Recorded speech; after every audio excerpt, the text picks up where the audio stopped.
Bjyx fanfiction by Annie T. Asleep.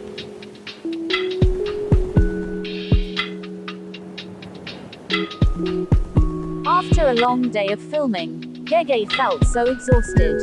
His body was aching too much. Therefore, he then rushed to the staff and asked for a pain reliever. After drinking the medicine, Gegay went to the corner and looked for a place to rest. Meanwhile, Didi was still filming his scene on the other side together with some of the cast, so he was unaware of Gegay's situation. Gegay, who found a bench at the corner, sat with a drowsy feeling, probably the medicine's effect. He was too sleepy and felt the need to rest a bit longer before the shooting of his next scene. Therefore, he leaned on the wall and fell asleep. When Didi finished his scenes, even wiping his sweat and changing clothes, he didn't care about all of it. Rather, he rushed to Gegay's location and looked for him. However, Gegay was nowhere to be found, so Didi got anxious. Didi looked everywhere to see Gegay, but nothing happened, so he began to feel tired and irritated. All he wanted was to see his Gegay. Those days, Didi was pursuing his love for Gegay. The staff who gave Gegay the medicine, who just came out of the restroom, saw Didi's irritated face, so he asked, although he already hinted at the reason. "What's with the long face, Mr. Bo? You look so annoyed." Didi looked at the staff with knitted eyebrows. He responded, "Have you seen Gegay? I've been looking for him everywhere, but I could not find him." The staff nodded and thought he was right on what he was thinking earlier. Didi was so transparent about his feelings that all of them can tell at once the problem. Anyway, his problem was always Gegay. He asked for a pain reliever earlier. He was feeling unwell, so I gave him the medicine. The staff pointed at the back of the canteen and continued, "I saw him walk to that side. He was probably resting by now."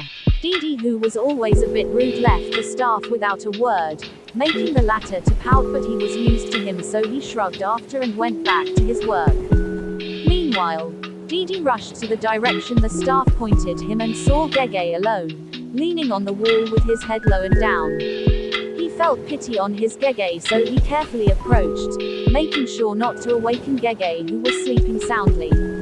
Didi's heart felt conflicted seeing Gegay that way. Therefore, he sat very carefully beside Gegay and pulled his head slowly, putting it over his shoulder so Gegay could have a comfortable sleep. However, even Didi's movement was so careful, it did not stop Gegay from waking up. Smelling the familiar scent, Gegay immediately recognized it was Didi who sat beside him. With that, he did not dare open his eyes nor move to alert him. Because he has his own hidden reason, and that was to be closer to Didi. It feels good, that's right. Because Didi was not aware of Gegay's awakening, he did not control himself from doing a bold action. He leaned forward and kissed Gegay's cheeks. Still, he wasn't satisfied, so he whispered softly, "Soon, you'll be mine, Gegay. I'll make sure you can lean on me for the rest of our lives. I will take care of you forever."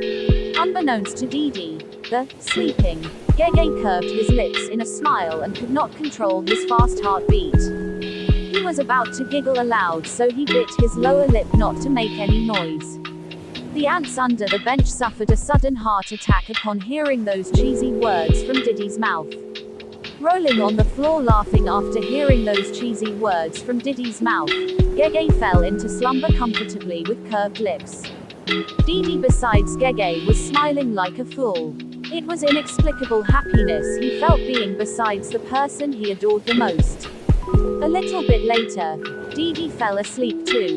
It was after a million seconds. ... Didi kissed Gegay passionately on the lips. He held him at the back of his neck with one hand and the other hugged Gegay tightly. In his heart, Gegay was the person he's been waiting for. The person who caused his heart to beat so fast like he was drowning in its own beat. Gegay, with the same intensity, pulled Didi by the collar and responded to the kiss. He was lost to him. So lost that he would never want to wake up any longer if that was a dream. Not wanting to stop the momentum of happiness and love, they forgot where they were. They forgot why they're there. The only thing in their mind. They were beside each other, openly showing how much they adore and love each other. Didi bit Gegay's lower lip so hard that it bled and swelled. The desire to kiss him since the beginning when he set his eyes on him was so strong that at the moment, he could not hold himself from giggling and was almost crashing Gegay into his embrace. However, Didi felt it wasn't enough and he wanted something more. Ugh. Gegay's soft moan escaped his mouth. The unknown sensation surging his temple was immeasurable and he was feeling hot. It was the first time he felt that way and he did not know what to do. But he liked the sensation very much. Therefore, he held Didi tight into his arms, unwilling to let him go forever. They kissed hard and passionately. Both were lost in temptation and into their own feelings. They build their own world that only exists to them. And that world was on fire at the moment.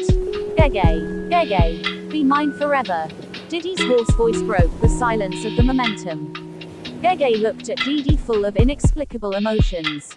He replied softly, almost touching each other's lips as they were so close to each other, I'm yours since forever, Didi. Didi's heart filled with joy. He crashed Gegay into his arms and tears silently fell down his eyes. I love you, be my baby.